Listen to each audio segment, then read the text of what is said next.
참 예수님, 오늘은 7월 27일 연중 제16주간 목요일입니다. 볼 수 있는 눈, 들을 수 있는 귀라는 제목으로 강론을 하겠습니다.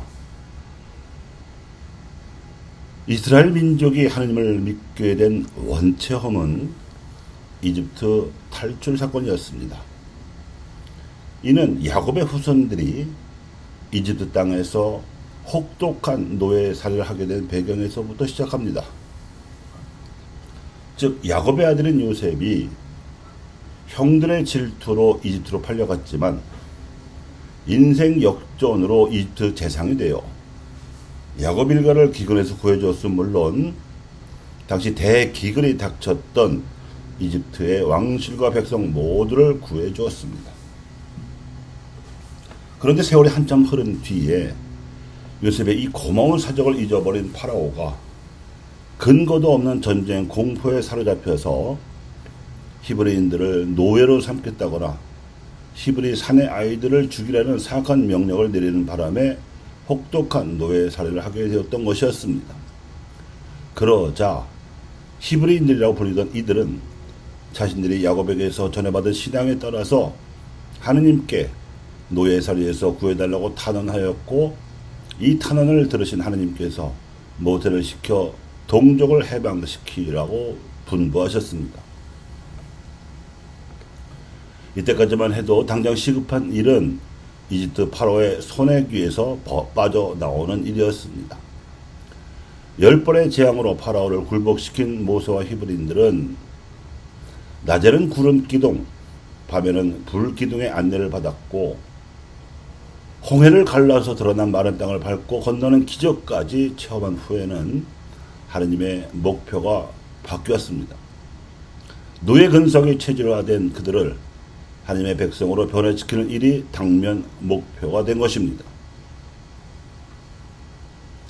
노예 살에서 해방되자면 파라오와 이집트는 히브리인들이 맞서서 탈출해야 할 거대한 악이었고 이 과정에서는 하느님께서 일으키시는 기적이 필요했습니다. 하지만 이제부터는 히브리인들이 하느님 백성으로 변화되자면 최고선, 즉 자유와 평등, 정의와 평화의 가치를 배우고 하느님께로 나아가야 했습니다.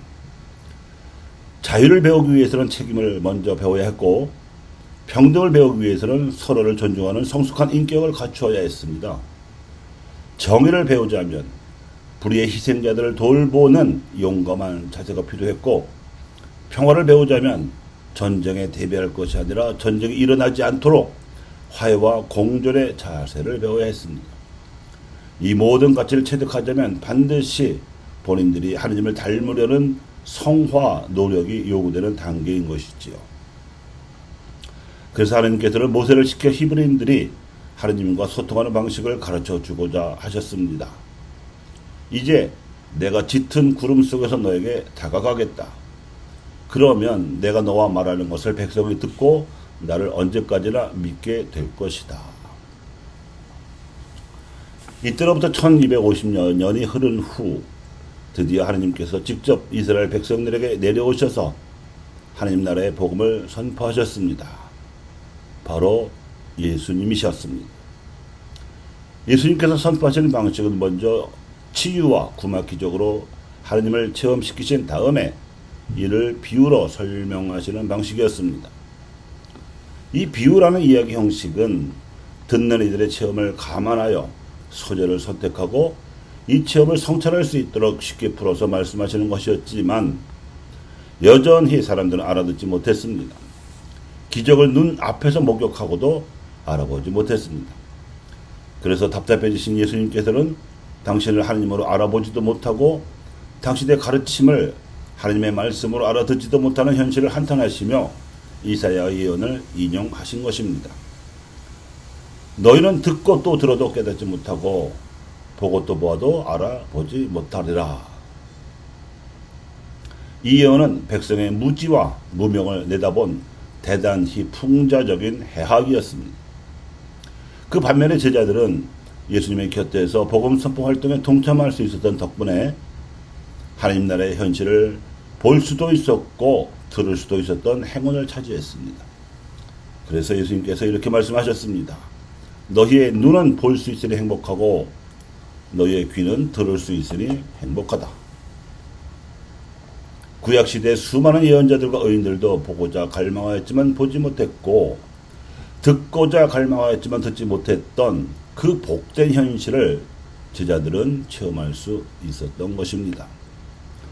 이집트를 탈출한 이스라엘 백성도 모세의 중재 노력에도 불구하고 40년 동안이나 하나님 백성의 훈련을 받아야 했고 그러고도 판관시대의 무수한 시행착오를 겪었던 것과는 판이하게 12제자는 그들도 보지 못하고 듣지 못했던 그 목표를 보고 들을 수 있었습니다.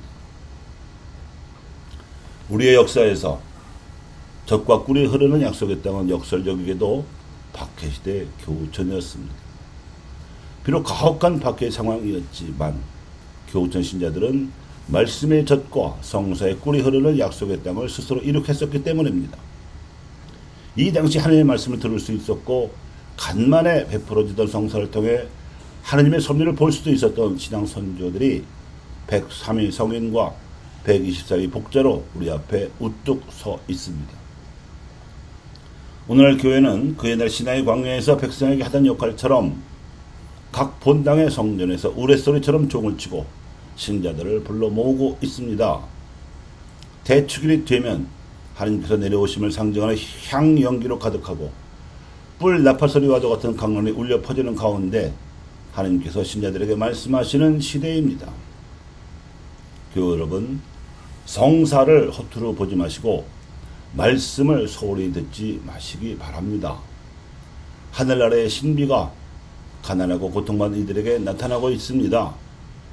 이들에게 베풀어지는 하나님의 자비 덕분에 세세 대대로 하나님께서 찬송과 영광을 받고 계십니다.